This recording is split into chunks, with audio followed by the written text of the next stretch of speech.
ওগো নবীজি,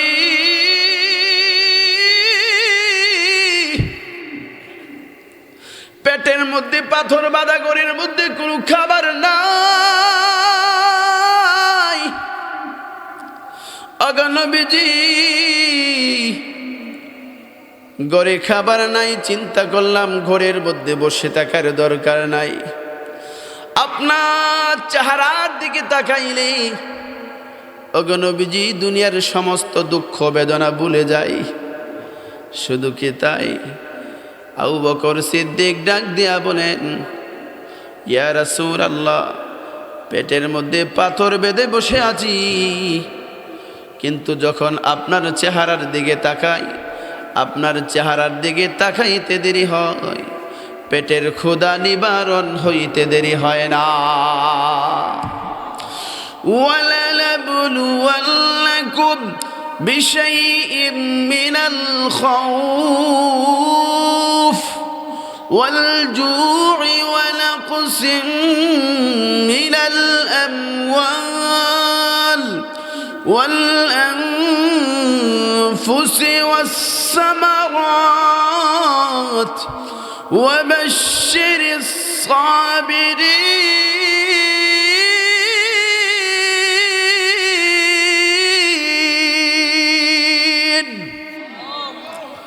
আল্লাহ পাক রব্বুল আলামিন ডাক দিয়া বলেন, तमाम পৃথিবীর মানুষ শোনো, আমি আল্লাহ দুনিয়ার কোনো কাফের বেঈমানকে পরীক্ষা করব না, মুমিন বান্দাদেরকে পরীক্ষা করব। একটা না, দুইটা না, পাঁচটা বিষয়ে আমি আল্লাহ পাক মুমিন বান্দাদেরকে পরীক্ষা করব। অবশ্যই অবশ্যই দুনিয়ার জমিনে আমি আল্লাহ পরীক্ষা করব। আমার সাথে সকলেই পড়ুন, আলহামদুলিল্লাহ হামদান কাসীরা তাইয়িবান মুবারাকান ফিহি। জবান ছেড়ে দিয়ে পড়েন, ইয়া রব্বি লাকাল হামদু কামা ইয়ানবাগি লিজালালি ওয়াজহিকা ওয়া আযীমি সুলতানিক। আমরা সকলেই দোয়া করি আজকের এই মাহফিলকে কবুল করুন। জোরে বলেন আমিন। মঞ্চে কিন্তু আওয়াজ নাই। আমি তো আমার আগের বক্তা যিনি বয়ান করছেন নুরি সাহেব, অনেক চিল্লাইতে পারেন মাশাআল্লাহ। আমার ভাই এত চিল্লানোর যোগ্যতাও নাই, এত ফাড়া গলাও আমার নাই। ভাইয়ের হায়াতে আওয়াজে এলেমে বরকত দান করুন, বলেন আমিন। আমি আসলে খুব হ্যাংলা পাতলা মানুষ, সফর করতে করতে শরীর আরও দুর্বল হয়ে গেছে। 2-3 দিন যাবৎ রাত্রিবেলা কোনো ঘুমেই নাই। আজকে দিনের বেলা কয়েক মিনিট ঘুমানোর তৌফিক হয়েছে। এখন যদি আমি আরও চিল্লাই, আরও তো মাহফিল তো এখনও ঠিকঠাক মতো শুরুই হয় নাই, কথা বলেন ঠিক কিনা? আরও তো পুরা মৌসুম রয়ে গেছে, সফর করতে হয়। এই জন্যে আমি ভাঙ্গা কিছু কথা বলবো, আপনারা কি শুনতে রাজি আছেন? কারা কারা 2 হাত উঁচু করে দেখেন, রাজি আছেন কারা কারা? একটা তাকবীর দেন, নারায়ে তাকবীর। আওয়াজ দিয়া বলেন, নারায়ে তাকবীর। আল্লাহ তুমি আমাদের সবাইকে কবুল করো, জোরে বলেন আমিন। এই বাইতুল কোরআন কওমি মাদ্রাসাকে আল্লাহ তুমি কবুল করো, আওয়াজ দিয়া বলেন আমিন। মাদ্রাসার ছাত্র শিক্ষক মুহতামিম সাহেব হুজুর সহ কমিটি বৃন্দ, সম্মানিত সভাপতি থেকে শুরু করে সদস্য বৃন্দ পর্যন্ত, এলাকার সমস্ত ভাইরা, জিন্দা মুর্দা সমস্ত ব্যবসায়ীরা, যে সমস্ত দারবীর আছেন, আল্লাহ পাক সবাইকে কবুল করুন, বলেন আমিন। যে সমস্ত মা বোনেরা আমাদের কথা শুনছেন তাদেরকেও কবুল করুন, জবান ছেড়ে দিয়া বলেন আমিন। আমি আপনাদের সামনে একখানা আয়াত তেলাওয়াত করেছি, সূরাত হামিম সাজদা থেকে একখানা আয়াত তেলাওয়াত করেছি। আয়াতকে সামনে রেখে কিছু কথা বলা এবং শোনা, প্রত্যেকটা কথা যেন আমার আপনার জিন্দিগির পরিবর্তনমুখী হয়, প্রত্যেকটা কথা যেন জীবনের পরিবর্তন ঘটাইতে পারে। এই জিকির এবং ফিকির আল্লাহ পাক আমাদেরকে দান করুন, বলেন আমিন। কারণ আজকে যে মাহফিলে আমি আপনি এসেছি, এটা আমার আপনার জীবনের শেষ মাহফিল হতে পারে। আওয়াজ দিয়ে বলেন ঠিক কিনা? আপনি ধনী হতে পারেন, গরিব হতে পারেন, আপনি নৌজওয়ান যুবক সাদা দাড়িওয়ালা মুরব্বী, আপনি মহিলা হতে পারেন, পুরুষ হতে পারেন, আপনি নেতা হতে পারেন, সাধারণ মানুষ হতে পারেন। হায়াতটা কার হাতে? মৃত্যুটা কার হাতে? আওয়াজ দিয়া বলেন কার হাতে? আল্লাহ পাক রব্বুল আলামিন আসমান জমিন মিলিয়ে আল্লাহ পাক আমাদের জন্য 5টা স্টেশন রেখেছেন। জুড়ে বলেন কয়টা? আওয়াজ দিয়া বলেন কয়টা? আমরা সকলেই মিলেছিলাম রূহ জগতে। কথা বলেন ঠিক কিনা? সকলেই রূহ জগতে ছিলাম।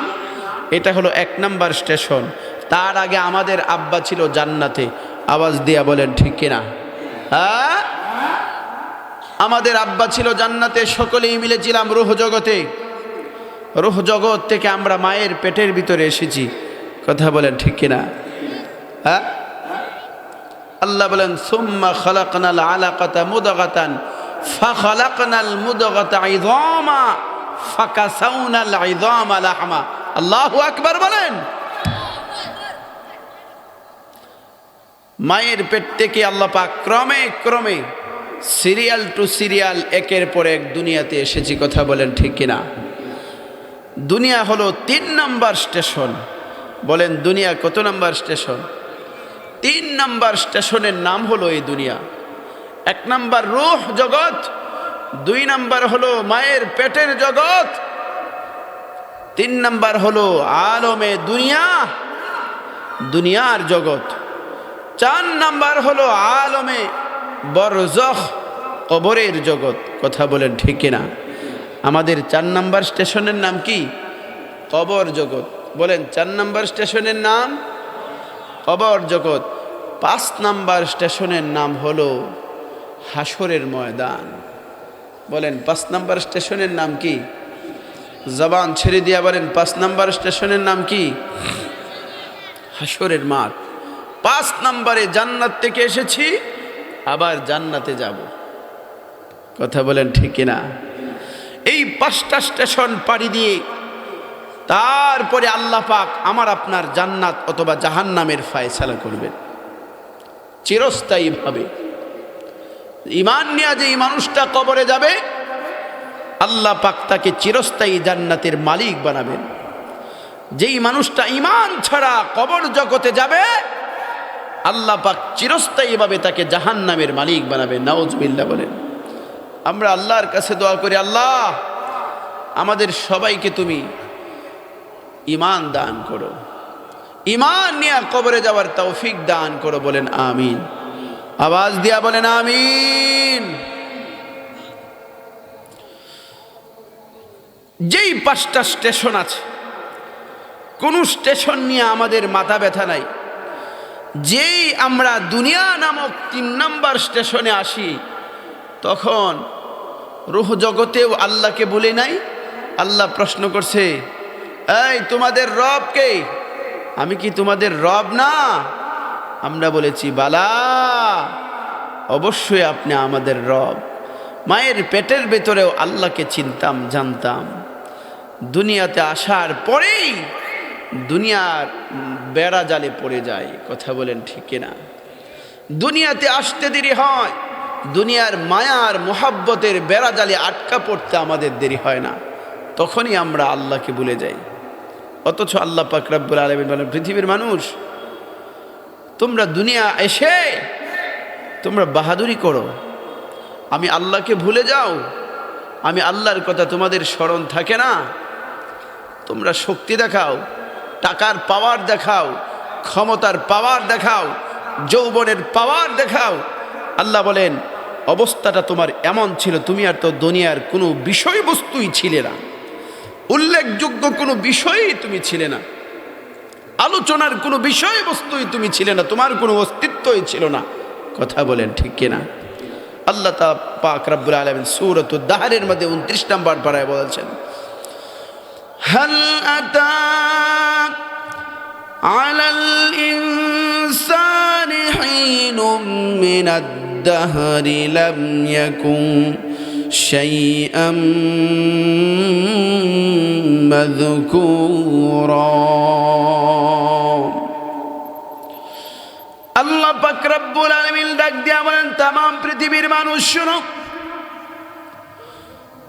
দুনিয়ার জমিনে তোমার অবস্থাটা এমন ছিল, তুমি কোনো আলোচনার বিষয়বস্তুই ছিলে না, তোমার কোনো অস্তিত্বই দুনিয়ার জমিনে ছিল না। তুমি ছিলে গাছের সাথে মিশ্রিত, তুমি ছিলে গাছের সাথে মিশ্রিত, ফল ফুটের সাথে তুমি মিশ্রিত ছিলে। আমি আল্লাহ পাক রব্বুল আলামিন এটাকে ভিটামিন বানিয়ে আমি আল্লাহ পাক তোমার বাবার পৃষ্ঠদেহে পাঠিয়ে দিলাম।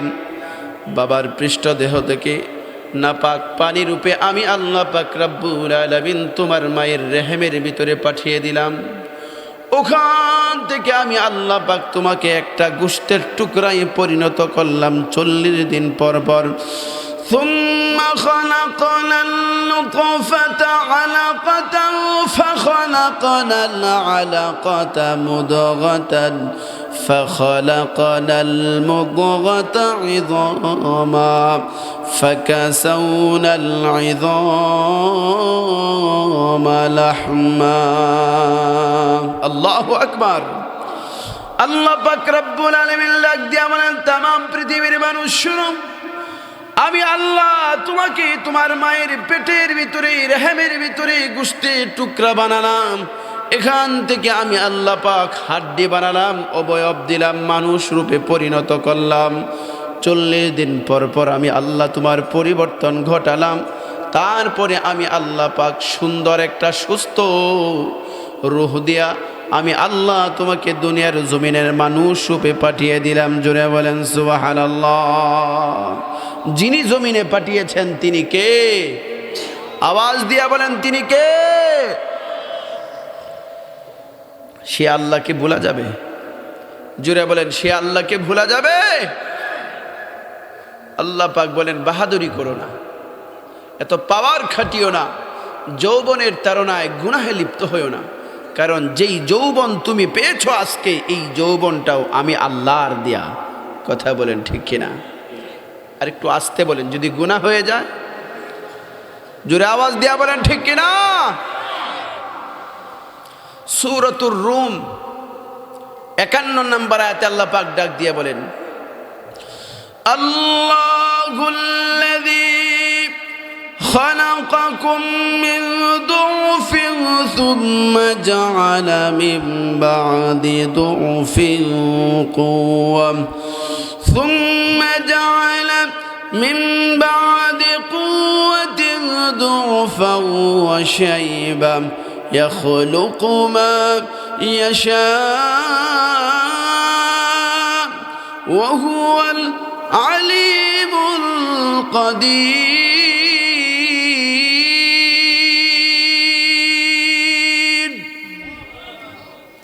আল্লাহ পাক রব্বুল আলামিন ডাক দিয়া বলেন तमाम পৃথিবীর মানুষ শুনো, আমি আল্লাহ তোমাকে দুনিয়ার জমিনে দুর্বল করে বানালাম। দুর্বলতার পরে আমি আল্লাহ তোমাকে যৌবনের শক্তি দিলাম।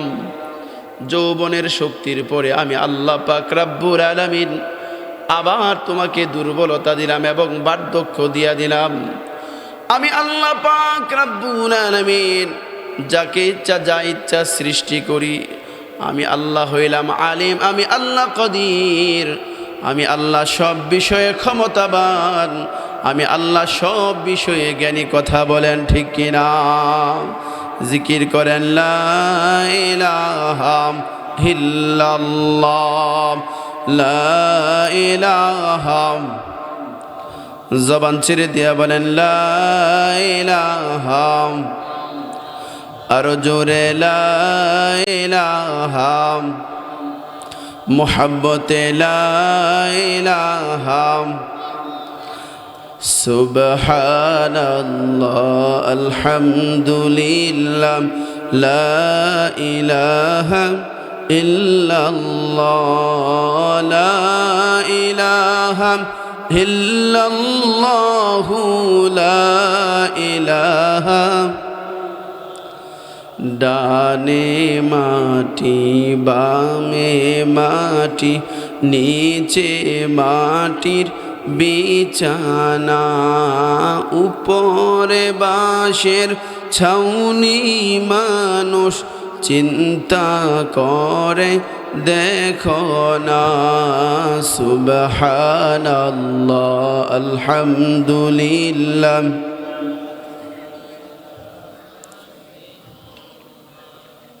লা ইলাহা ইল্লাল্লাহু লা ইলাহা লা ইলাহা ইল্লাল্লাহু মুহাম্মাদুর রাসূলুল্লাহ। সকলে বলি সাল্লাল্লাহু আলাইহি ওয়াসাল্লাম। এই পৃথিবীতে আল্লাহ পাক আমাদেরকে কেন পাঠালেন? আল্লাহ পাক কেন পাঠালেন এই পৃথিবীর জমিনে আমাদেরকে? আল্লাহ পাক রব্বুল আলামিন সূরাতুজ জারিয়াত ২৭ নম্বর পারা ডাক দিয়া বলেন, ওয়ামা খালাকতুল জিন্না ওয়াল ইনসা ইল্লা লিয়াবুদুন। আল্লাহ পাক রব্বুল আলামিন ডাক দিয়া বলেন, তাম পৃথিবীর মানুষ শুনো, তাম দুনিয়াতে দুই চোখে তুমি যা দেখো, জমিন থেকে নিয়ে আসমান পর্যন্ত কুল কায়নাত যা কিছু দেখতেছো, আমি আল্লাহ সব কিছু তোমার খেদমতের জন্য আমি আল্লাহ পাক বানালাম। কেবলমাত্র শুধুমাত্র আমি আল্লাহ তোমাকে আমার গোলামির জন্য বানালাম। জোরে বলেন সুবহানাল্লাহ। যা কিছু আছে সব কিছু আমি আল্লাহ তোমার জন্য দিয়া দিলাম, আর তোমাকে শুধুমাত্র বানালাম আমি আল্লাহর ক্ষুদ্রতি পায়ে সেজদা দেওয়ার জন্য। সুবহানাল্লাহ বললেন না? তোমার দুনিয়ার জমিনে সবচেয়ে বেশি ভালোবাসা হবে আমি আল্লাহর সাথে। দুনিয়ার জমিনে সবচেয়ে বেশি বন্ধুত্ব হবে আমার সাথে, আমার হাবিবের সাথে। দুনিয়ার জমিনে সবচেয়ে বেশি বন্ধুত্ব হবে মুমিন বান্দাদের সাথে। দুনিয়ার জমিনে আমি আল্লাহকে ভুলে যে তোমরা গুনাহের মধ্যে লিপ্ত হইও না। দুনিয়ার জমিনে তোমরা আমি আল্লাহকে ভুলে যে আসবাবের দিকে রওনা হইও না। দুনিয়ার জমিনে আমি আল্লাহকে ভুলে যে গুনাহের মধ্যে গোপনে প্রকাশ্যে তোমরা লিপ্ত হইও না। কারণ দুই চোখ দিয়া যে তুমি যে গুনাহ করো, চোখটাকেও আমি আল্লাহ পাক দিলাম। যেই দিমাগ দিয়া চিন্তা করে তুমি গুনাহ করো, দিমাগটাও আমি আল্লাহ পাক দিলাম। যেই জবান দিয়া তুমি মিথ্যা বলো, জবানটাকেও আমি আল্লাহ পাক তোমাকে দান করলাম। হাসরের কঠিন ময়দানে আমি আল্লাহ পাক রব্বুল আলামিন তোমার পুঙ্খানু হিসাবটা নিয়ে নিব। কথা বলেন ঠিক কিনা? আল্লাহ বলেন সূরাতু ইয়াসিনের মধ্যে, আল-ইয়াউমা নাখতিমু আলা আফওয়াহিহিম ওয়া তুকাল্লিমুনা আইদিহিম ওয়া তাশহাদু আরজুলুহুম বিমা কানু ইয়াকসিবুন। আল্লাহ পাক রব্বুল আলামিন বলেন, জমিন পৃথিবীর মানুষ শোনো, এই জবানের মধ্যে আমি আল্লাহ পাক হাসরের মাঠে মোহর মেরে দিব। জবানের বাকশক্তি তখন থাকবে না। আমি জিহ্বার জবান তখন খুলে দিব। আমি জিহ্বাকে অর্ডার করব, জিহ্বা বলে দাও তোমার মাধ্যমে কি অপরাধ করেছে। হাত ওই দিন সাক্ষী দেবে, হাতের জবান খুলে দেওয়া হবে। হাত তুমি বলে দাও তোমার মাধ্যমে কি অপরাধ সংগঠিত হয়েছে। পা ওদিন সাক্ষ্য দিবে। পা তুমি বলে দাও তোমার মাধ্যমে কি গুনাহ সংগঠিত করেছে। সব কিছু পুঙ্খানু ভাবে বলে দিবে। মুসলমান বন্ধুগণ, আমার কথাগুলি খুব খেয়াল করে বুঝবেন। আমি ভাঙ্গা গলায় আপনাদের সামনে টুকরো কয়েকটা কথা বলছি। এই দুনিয়ার জমিনটা আসলে থাকার জায়গা না। আমরা যেমন রূহ জগতে চিরস্থায়ীভাবে ছিলাম না, মায়ের পেটের ভিতরেও যেমন চিরস্থায়ীভাবে আমরা ছিলাম না। একটা সীমাবদ্ধ জীবন ছিল, একটা নির্দিষ্ট সময় ছিল। এই দুনিয়ার জমিনটাও নির্দিষ্ট একটা সময় শেষ হওয়ার পরে আমার আপনার ইন্তেকাল হয়ে যাবে। নির্দিষ্ট একটা সময়ের পরে আমি আপনি এই জমিনের মধ্যে বসবাস করতে পারবো না।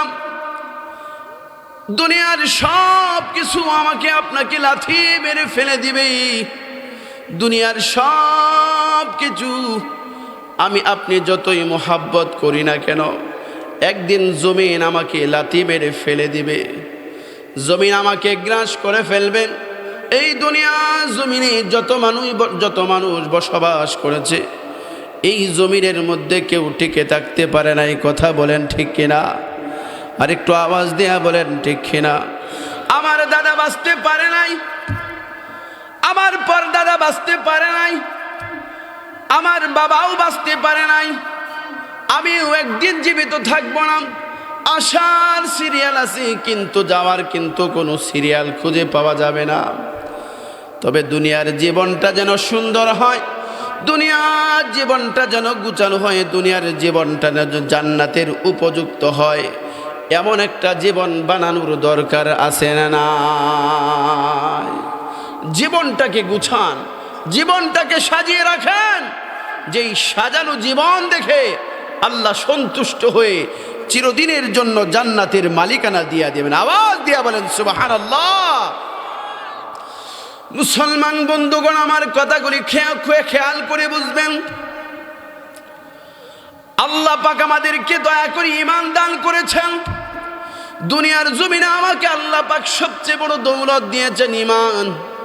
ঈমান দেওয়ার পর দুনিয়ার মানুষকে আল্লাহ পাক রব্বুল আলামিন ডাক দেয়া বলেন, তামাম দুনিয়ার ঈমানদারেরা শোনো, তুমি দুনিয়ার জমিনে আমি আল্লাহকে মোহাব্বত করে তোমাকে ঈমান দিলাম। আমি আল্লাহ আবু জাহেলকে ঈমান দেই নাই, আমি আল্লাহ আবু লাহাবকে ঈমান দেই নাই, আমি আল্লাহ ফেরাউনের মতো মানুষকে ঈমান দেই নাই, আমি আল্লাহ নমরুদের মতো বড় বাদশাকে ঈমান দেই নাই, আমি আল্লাহ বড় বড় জালিমদেরকে ঈমান দেই নাই। কিন্তু তুমি একজন সাধারণ মানুষ, আমি আল্লাহ তোমাকে বাংলাদেশের প্রান্তে অবস্থান করো আমি আল্লাহ দিয়েছি।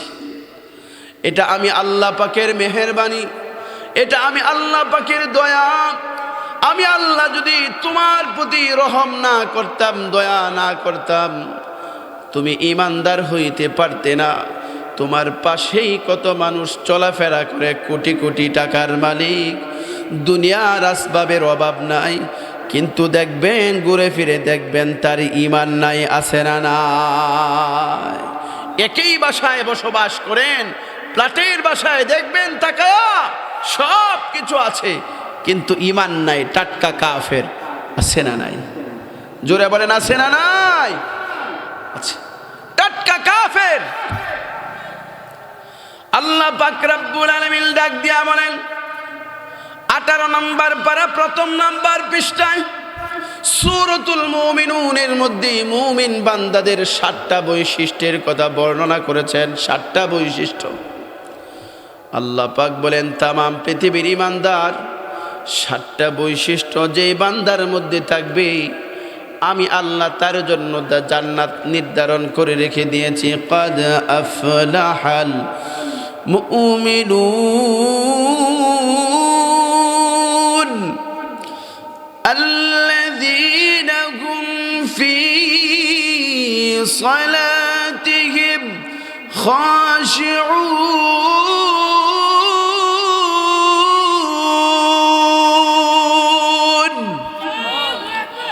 আল্লাহ পাক রব্বুল আলামিন ডাক দিয়া বলেন, ও ঈমানদার রে, আমি আল্লাহ তোকে মুহাব্বত কইরা ঈমানটা দিয়েছি।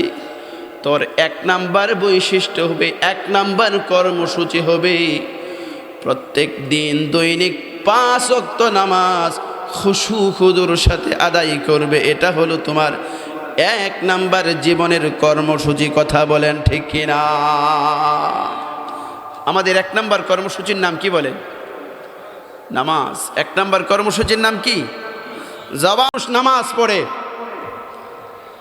5% মধ্যেও কয়জনের নামাজ হয় আল্লাহই ভালো জানে।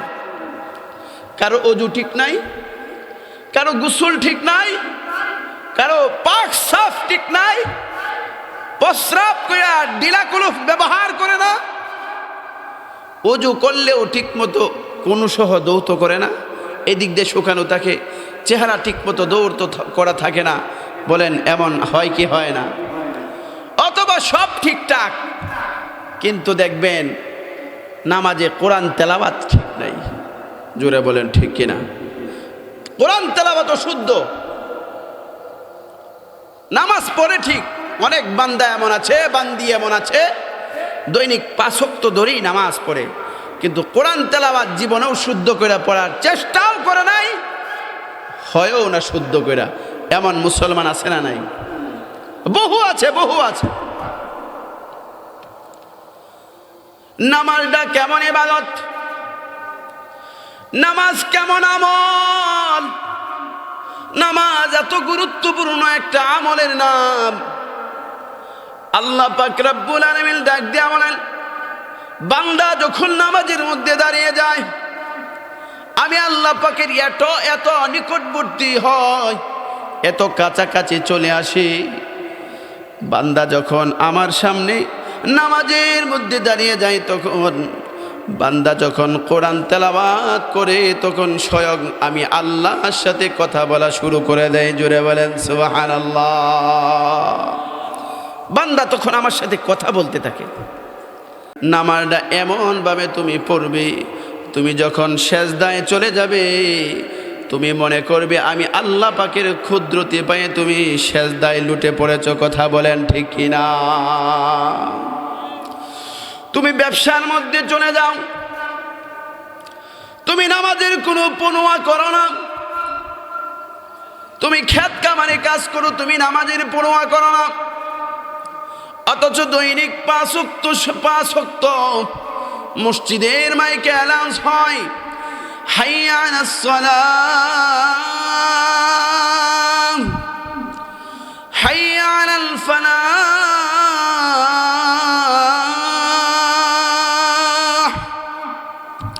দৈনিক 5 ওয়াক্ত এলান করা হয়, বান্দা আসো নামাজের দিকে আসো, বান্দা আসো তুমি কল্যাণের দিকে আসো। আমরা মোবাইলের মধ্যে কল আসলে দৌড়ায়া কলটা রিসিভ করার জন্য যাই, কে যেন ডাকতেছে, কে যেন কল দিছে। কিন্তু আল্লাহ পাক যে মসজিদ থেকে দৈনিক 5 বার ডাক দেয়, একটা মুহূর্তের জন্য মাওলার ডাকে সাড়া দেয় না? আছে না নাই? লা ইলাহা ইল্লাল্লাহ। জোরে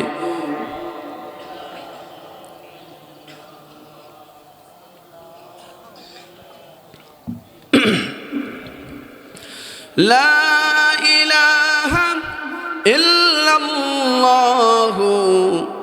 মুহাম্মাদুর রাসূলুল্লাহ। সকলে বলি সাল্লাল্লাহু। আল্লাহ পাক বলেন, পৃথিবীর মানুষ, আমি আল্লাহ তোমাকে ঈমান দান করলাম।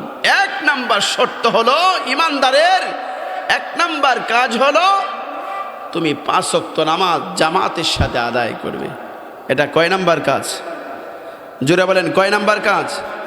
আমরা নামাজ পড়তে রাজি আছি তো ইনশাআল্লাহ? কারা কারা রাজি আছে 2 হাত উঁচু করে দেখেন। আল্লাহ তুমি কবুল করো। জোরে বলেন আমিন। আওয়াজ দিয়া বলেন আমিন। 1 নাম্বার কাজ। 2 নাম্বার কাজ, প্রত্যেকটা মুহূর্তে মুহূর্তে আমরা যেই কাজটা করব, হালাল রুজি বক্ষণ করার চেষ্টা করব। বলেন ইনশাআল্লাহ। জবান ছেড়ে দিয়া বলেন ইনশাআল্লাহ। আমি নামাজ পড়লাম, রোজা রাখলাম, প্রতি বছর হজ সম্পন্ন করলাম, বছরে কয়েকবার বাইতুল্লাহ জিয়ারতে গেলাম, কিন্তু আমার রুজি হালাল না, আমার রুজি হারাম। বলেন এই আমল কোনো কাজে আসবে? জোরে বলেন এই আমল কোনো কাজে আসবে? 2 নাম্বার কাজ, আমি যেটা করব হালাল রুজি বক্ষণ করার চেষ্টা করব। বলেন ইনশাআল্লাহ। আওয়াজ দিয়া বলেন ইনশাআল্লাহ। মুসলমান বন্ধুগণ, আমার কথাগুলি খুব খেয়াল করে বুঝবেন। আমার আপনার জীবনে 2 নাম্বার কাজ হলো হালাল রুজি বক্ষণ করা। যতদিন বেঁচে থাকবো হালাল রুজি বক্ষণ করার চেষ্টা করব, কারণ আল্লাহ পাক বলেছেন, ইন্নামা আমওয়ালুকুম ওয়া আওলাদুকুম ফিতনা। ধন সম্পদ, মাল সম্পদ আর জনসম্পদ, এগুলি হলো তোমার জন্য পরীক্ষা। তোমার সামনে বিশাল সম্পদের অট্টালিকা রাখা আছে, অনেক সময় তুমি ইমানের কথা ভুলে যাও। তুমি যে একজন ইমানদার এটা তোমার স্মরণে থাকে না, তুমি যে একজন মুমিন বান্দা এটা তোমার মাথায় থাকে না। কিন্তু আল্লাহ পাক রব্বুল আলামিন নবীজির মাধ্যমে দুনিয়ার মানুষকে শিখিয়ে দিয়েছেন। আম্মাজান আয়েশা সিদ্দিকা ডাক দিয়া বলেন, আমার নবীজি যদি চাইতেন সারা দুনিয়ার অট্টালিকা সবচেয়ে বড় ধনী হতে পারতেন, কিন্তু আমাদের ঘরের অবস্থাটা এমন ছিল, একদিন না, 2 দিন না, 1 সপ্তাহ না, 2 সপ্তাহ না, আম্মাজান আয়েশা সিদ্দিকা ডাক দিয়া বলেন, ও দুনিয়ার উম্মতেরা শুনো, নবীজির ঘরের অবস্থাটা এমন ছিল, 1 মাস 2 মাস পাড়ি জমাতো, 2 মাস চলে যেত, একবারের জন্য আমাদের ঘরের চুলায় আগুন জ্বলতো না। এত কষ্ট করতেন, উপবাস থাকতেন, উম্মতকে শিখিয়েছেন। একদিন নবীজি মসজিদে নববীতে বসা আছেন, নবীজি মসজিদে বসা, হঠাৎ করে দৌড়ায় আসলেন আবু বকর সিদ্দিক। আবু বকর সিদ্দিক নবীজির দরবারে বসা। নবীজি জিজ্ঞাসা করলেন, আবু বকর, এই মুহূর্তে এখন তো তুমি আমার সাথে সাক্ষাৎ করার কথা না, এখন কেন তুমি আমার সামনে চলে আসলে? পিছন পিছনে হযরত ওমরও হাজির হয়ে গেল। নবীজি জিজ্ঞাসা করলেন, ওমর, কি ব্যাপার, তুমি এখন কেন হাজির হয়ে গেলে? আবু বকর ওমর ডাক দিয়া বলে, ইয়া রাসূলুল্লাহ, এই যে দেখেন পেটের মধ্যে পাথর বাঁধা। ওগো নবীজি,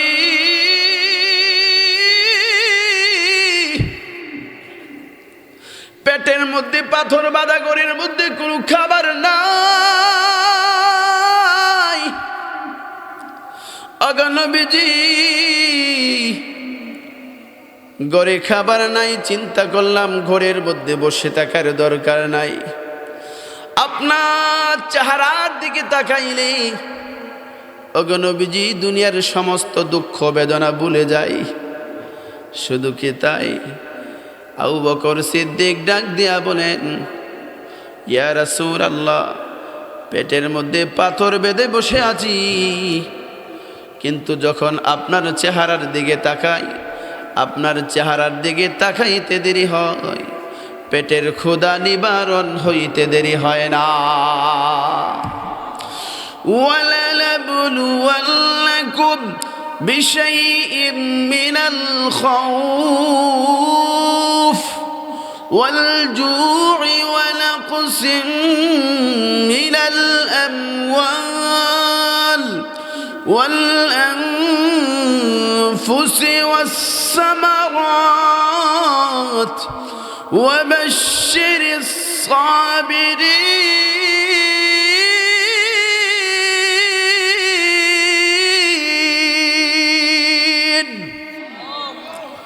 আল্লাহ পাক রব্বুল আলামিন ডাক দিয়া বলেন, तमाम পৃথিবীর মানুষ শোনো, আমি আল্লাহ দুনিয়ার কোনো কাফের বেঈমানকে পরীক্ষা করব না, মুমিন বান্দাদেরকে পরীক্ষা করব। একটা না, দুইটা না, 5-5টা বিষয়ে আমি আল্লাহ পাক মুমিন বান্দাদেরকে পরীক্ষা করব। অবশ্যই অবশ্যই দুনিয়ার জমিনে আমি আল্লাহ পরীক্ষা করব। ওয়ালানাবলুওয়ান্নাকুম বিশাইইম মিনাল খাউফ, আমি আল্লাহ তোমাকে দয়া করে মায়া করে ইমানদার বানাইলাম। 1 নাম্বার পরীক্ষা হলো আমি আল্লাহ কাফির বেঈমানদের অস্ত্র ঠেকায়া তোমাকে পরীক্ষা করব, ভয় দেখায়া দেখায়া। আল্লাহু আকবার। কখনো কখনো আমি আল্লাহ তোমাকে শত্রুর ভয় দেখাবো, কাফের বেঈমানদের ভয় দেখাবো, হিন্দু বৌদ্ধ খ্রিস্টান ইহুদি নাসারাদের ভয় দেখাবো, নাস্তিকদের অস্ত্রের ভয় দেখাবো।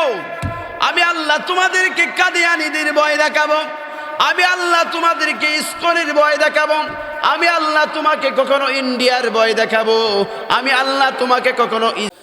এবার কাফের বেঈমানেরা বলে, খুবাইব রে, তোমার জায়গায় তোমাদের নেতা মুহাম্মদকে হত্যা করতে চাই, তুমি রাজি আছো কিনা? তাহলে তোমাকে ছেড়ে দিব। নাউজুবিল্লাহ কইতেন না? খুবাইব রাদিয়াল্লাহু তাআলা আনহু ডাক দিয়া বলেন, ও কাফের বেঈমানেরা শোনো, তোমরা মনে করেছো তোমরা যে আমাকে গ্রেফতার করেছো, আমাকে শুলিতে চড়াবে, আমি এই ভয়ে কি আমি মুহাম্মদের বিরুদ্ধাচরণ করব নাকি? এক সেকেন্ডের জন্যও হতে পারে না, এক মুহূর্তের জন্যও হতে পারে না। তোমাদের সবাইকে সাক্ষী রেখে বলে দিলাম, আমি খুবাইবের শরীরে বিন্দু মাত্র রক্ত থাকতে আমার নবী আল্লাহর পয়গাম্বরকে হত্যা তো দূরের কথা, আমি জীবিত থাকতে এক মুহূর্তের জন্য নবীজি কষ্ট পাবেন এটা জীবনে কোনোদিন রাজি হব না। আমার জীবন চলে যেতে পারে, নবীজিকে কষ্ট দিতে রাজি হব না। জোরে বলেন সুবহানাল্লাহ। সাহাবীদের ঈমান ছিল এটা, সাহাবীদের ঈমান ছিল এটা। আল্লাহর পয়গম্বর মক্কা থেকে মদিনায় হিজরত করবেন, গভীর রজনীতে আবু বকর সিদ্দিককে ডাক দিয়া বলেন, আবু বকর দাঁড়িয়ে যাও, আমার মক্কা থেকে মদিনায় হিজরতের সফর সঙ্গী আবু বকর, তোমাকে নিয়ে মক্কা থেকে মদিনায় আমি হিজরত করব। আবু বকর সিদ্দিককে নবীজি নিয়ে রওনা হলেন রাতের গভীরে। আবু বকর কখনো ডান দিকে যায়, আবু বকর কখনো নবীজির বাম দিকে যায়। আবু বকর সিদ্দিক কখনো নবীজির সামনে যায়, কখনো নবীজির পিছন দিকে যায়। নবীজি ডাক দিয়া বলে, আবু বকর, দেখা যায় কখনো সামনে যাও, কখনো পিছনে যাও, কখনো ডানে যাও, কখনো বামে যাও, কেন? আবু বকর তুমি পাগলামি করছো কেন? আবু বকর ডাক দিয়া বলে, ইয়া রাসূলুল্লাহ, আমি যখন ডানে যাই আমার মনে হয় মক্কার মুশরিকরা বাম দিক থেকে আপনাকে হত্যা করার ষড়যন্ত্র করছে, তখন আমি বাম দিকে চলে যাই। আমি যখন বামে যাই মনে হয় সামনের দিকে আপনাকে হত্যার ষড়যন্ত্র করা হচ্ছে, তীর নিক্ষেপ করবে, এজন্য সামনে যাই। সামনে যখন যাই মনে হয় পিছন দিক দিয়ে আপনাকে আঘাত করতে পারে। ওগো নবীজি, আমি আবু বকর দুনিয়ার জমিনে বেঁচে থাকবো আর আপনার গায়ে তীর নিক্ষেপ হবে, আমি আবু বকর সহ্য করতে পারি না। নবীজি কথা দিলাম আমি জীবনকে উৎসর্গ করতে পারি। নবীজি আমার হাবিব, আল্লাহর হাবিব, নবীজিকে কষ্ট দিতে রাজি না। জোরে বলেন সুবহানাল্লাহ। এটা ছিল সাহাবীদের ঈমান। খাউফি ওয়াল জু, আল্লাহ পাক রব্বুল আলামিন ডাক দিয়া বলেন, আমি কখনো তোমাকে অভাব অনটন দিয়ে আমি আল্লাহ তোমার ঈমানের পরীক্ষা নেব।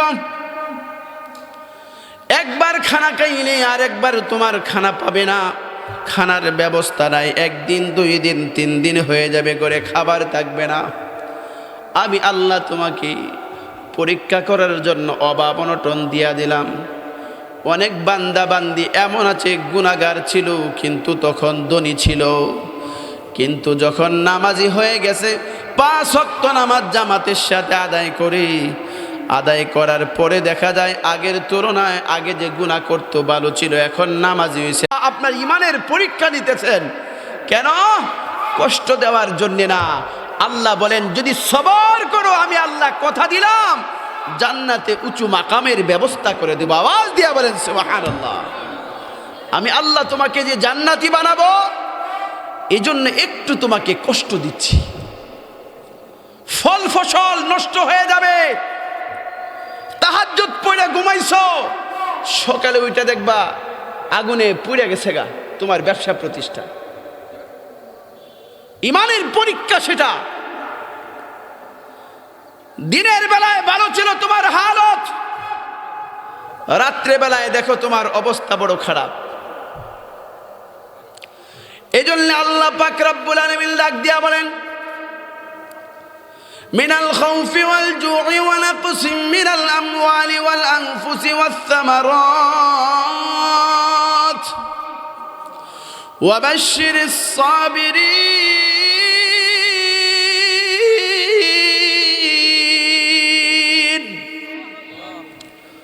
আল্লাহ পাক রব্বুল আলামিন ডাক দিয়া বলেন, ও দুনিয়ার মানুষ, তোমরা যদি এই 5টা বিষয়ে ধৈর্য ধারণ করতে পারো, ফল ফসলের ব্যাপারেও আমি আল্লাহ তোমার পরীক্ষা নিব। এইগুলির ব্যাপারে যদি তুমি ধৈর্য ধারণ করতে পারো, আমি আল্লাহ কথা দিলাম, আমি আল্লাহ তোমার সঙ্গী হয়ে গেলাম। এই জন্যে ইমানদারের বৈশিষ্ট্য হলো বিপদে সবর করা, বিপদের সময় ধৈর্য হারা না হওয়া, বিপদের সময় আল্লাহকে ডাকাডাকি করা, আল্লাহর সাথে সম্পর্ক আরো মজবুত করা। কারণ আমি আপনি তো রাসূলুল্লাহ সাল্লাল্লাহু আলাইহি সাল্লামের চাইতে বেশি দামি হই নাই। আল্লাহ রাসূলুল্লাহ সাল্লাল্লাহু আলাইহি সাল্লাম তো আল্লাহর হাবিব। তার যদি এত কষ্ট হতে পারে, তিনি যদি রক্ত জড়াতে পারেন, তিনি যদি দান মোবারক শহীদ করে দিতে পারেন, তাহলে আমি আপনি কেন পারবো না? রাজি আছি তো ইনশাআল্লাহ। ঈমানের জন্য, ইসলামের জন্য জীবনকে উৎসর্গ করতে রাজি, কিন্তু ঈমান নষ্ট করতে রাজি না। কারা কারা রাজি আছে? 2 হাত উঁচু করে দেখান। নারায়ে তাকবীর, নারায়ে তাকবীর। আল্লাহ তুমি আমাদের সবাইকে কবুল করো। আওয়াজ দিয়া বলেন আমিন। আরো জোরে সুরে বলেন আমিন। মুহতারাম হাজিরিন, ভাঙ্গা গলায় আপনাদের সাথে কিছু সময় ঈমানের উপর মুযাকারা করলাম। আপনারা কি রাগ করলেন? কষ্ট পেয়েছেন? আমি বুঝতেছি রাত্র অনেক হয়েছে, মাশাআল্লাহ প্রায় 12টা বাজে। এই সময় আমি সাধারণত 9টা বা সর্বোচ্চ 10টার দিকে বসে পড়ি, কারণ এই কয়েকদিন যাবৎ গলার উপর খুব মাইর যাইতেছে, খুব মাইর। বুঝতেছেন আপনারা, আমারও কষ্ট হচ্ছে কথা বলতে আপনাদের সাথে। তারপরেও মুরব্বীরা আমাকে আদেশ করেছেন, দাওয়াত দিয়েছেন। বালিয়া মাদ্রাসার সাবেক মুহতামিম আল্লামা ওয়াইজউদ্দিন হাফিজাহুল্লাহ, তিনি আমাকে দাওয়াত করেছেন। আমি খুব সম্মানের সাথে তার দাওয়াতটা কবুল করেছি। শত ব্যস্ততার মাঝেও যত সময় হাজির হওয়ার চেষ্টা করেছি। আল্লাহ হুজুরকেও নেক হায়াত দান করুক, ওনার কাজের মধ্যে বরকত দান করুক, আপনাদেরকেও বরকত দান করুক। সকলে বলেন আমিন। আমাদের প্রত্যেকটা পদে পদে, প্রত্যেকটা মুহূর্তে মুহূর্তে আল্লাহ পাকের জিকির করার তৌফিক দান করুন। আওয়াজ দিয়া বলেন আমিন। আমরা 5 ওয়াক্ত নামাজ আজকে থেকে ওয়াদা করলাম, এরাদা করলাম, নিয়ত করলাম, 1 ওয়াক্ত নামাজও আর ছাড়বো না ইনশাআল্লাহ। হাত উঁচু করে দেখান। আল্লাহ তুমি এই ভাইদেরকে তো কবুল করো। জোরে বলেন আমিন। আর আওয়াজ দিয়া বলেন আমিন। মুহতারাম হাজিরিন, একটা ছোট্ট আমলের কথা আমি আপনাদেরকে বলতে চাই। নামাজ যেহেতু পড়বই, নামাজ পড়ার সাথে সাথে ছোট্ট একটা আমল, দৈনিক 5 ওয়াক্ত নামাজের পরে 33 বার সুবহানাল্লাহ, 33 বার আলহামদুলিল্লাহ, 34 বার আল্লাহু আকবার, এটাকে বলা হয় তাসবিহে ফাতিমি। এই আমলটা আমরা সকলেই করতে রাজি আছি তো ইনশাআল্লাহ। আল্লাহর পয়গম্বর ডাক দিয়া বলেন, এই আমলটা যারা করে আল্লাহ পাক রব্বুল আলামিন তাদেরকে 2টা পুরস্কার দান করেন। সুবহানাল্লাহ বললেন না? দৈনিক 5 ওয়াক্ত নামাজের পরে 5 বার, ঘুমে যাওয়ার আগে 1 বার, এটাকে বলা হয় তাসবিহে ফাতিমি। তাসবিহে ফাতিমি কাকে বলে জানেন? রাসূলুল্লাহ সাল্লাল্লাহু আলাইহি সাল্লাম তার পক্ষ থেকে তার কলিজার টুকরা সন্তান ফাতিমাতুজ জাহরা রাদিয়াল্লাহু তাআলা আনহাকে একটা হাদিয়া দিয়েছিলেন, উপঢৌকন দিয়েছিলেন, একটা তাসবিহ দিয়েছিলেন। এটার নামেই হলো তাসবিহে ফাতিমি। সুবহানাল্লাহ বললেন না? আল্লাহর পয়গম্বর বলেন, এটা যদি দৈনিক 6 বার আমল করে, 5 ওয়াক্ত নামাজের পরে 5 বার, ঘুমে যাওয়ার আগে 1 বার, রাসূলুল্লাহ সাল্লাল্লাহু আলাইহি ওয়াসাল্লাম বলেন 2টা পুরস্কার। নাম্বার 1, আল্লাহ পাক সারাদিন তার কাজের মধ্যে বরকত দান করেন। আর একটু আস্তে বলেন সুবহানাল্লাহ, আর একটু আস্তে বলেন সুবহানাল্লাহ। আপনি যতগুলি কাজ করবেন, ঘর থেকে ঘুম থেকে উঠা থেকে শুরু করে আবার ঘুমে যাওয়ার আগ পর্যন্ত, প্রত্যেকটা কাজের মধ্যে আল্লাহ পাক ফেরেশতা দিয়া সহযোগিতা করবেন। নাম্বার 2, আল্লাহ পাক রব্বুল আলামিন আপনার আমার জীবনের পিছনের সমস্ত পাহাড় পরিমাণ, সমুদ্রের পেনা ফেরা পরিমাণও যদি সগীরা গুনাহ থাকে আল্লাহ তাআলা মাফ করে দিবেন। শুধু এটা না, এটা হলো একটা অ্যান্টিবায়োটিক ঔষধের মতো। সারাদিন পরিশ্রম করলে শরীরে যে একটা ক্লান্তি আসে না, কি বলেন, ক্লান্তি আসে কি আসে না? নবীজি বলেন, মুহাদ্দিসিনে কেরাম বলছেন, এই আমলটা কেউ যদি করে সারাদিনের ক্লান্তি দূর করে দেন। এখনো আসতে বলে সুবহানাল্লাহ, আওয়াজ দিয়ে বলেন সুবহানাল্লাহ। এর জন্য এই আমলটা করার চেষ্টা করব। আরেকটা আমলের কথা বলি, আমরা প্রত্যেকেই 5 ওয়াক্ত নামাজের পরে সালাম ফিরিয়েই একটা আমল করব। ইস্তিগফার পড়ে 3 বার ইস্তিগফার পড়ব। ইস্তিগফার পড়ে আয়াতুল কুরসি পড়ার চেষ্টা করব ইনশাআল্লাহ। বলি, আমরা আয়াতুল কুরসি পড়লে কয়েকটা লাভ। 1 নম্বর হলো কোরআন শরীফ শিখতে হইব। 2 নম্বর হলো এই আয়াতুল কুরসি যদি কেউ পড়ে, আয়াতুল কুরসি হলো কোরআন শরীফের আয়াত, কোরআন শরীফের রূহ। এই আয়াতুল কুরসি যদি আপনি তেলাওয়াত করেন, মৃত্যুর সময় আপনাকে আল্লাহ পাক রব্বুল আলামিন মৃত্যুর যন্ত্রণা থেকে হেফাজত করবেন। মৃত্যুর যন্ত্রণা থেকে আপনাকে হেফাজত করবেন, ঈমানের সাথে দুনিয়া থেকে বিদায় দিবেন। এই 2টা আমল আমরা করার চেষ্টা করব ইনশাআল্লাহ। আওয়াজ দিয়া বলে ইনশাআল্লাহ। আল্লাহ পাক আমাদের সবাইকে তৌফিক দান করুন। জোরে বলেন আমিন, আরো জোরে সরে বলেন আমিন।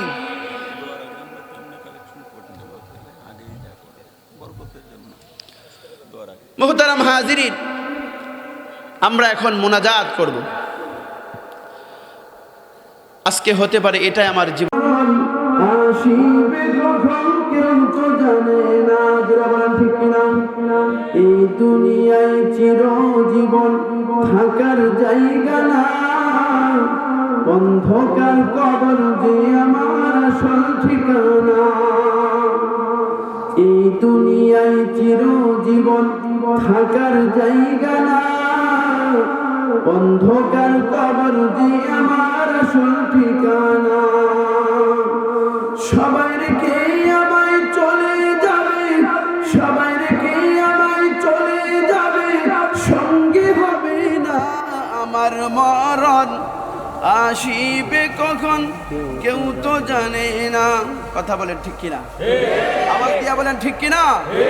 জিকির করেন লা ইলাহা ইল্লাল্লাহ, জোরে।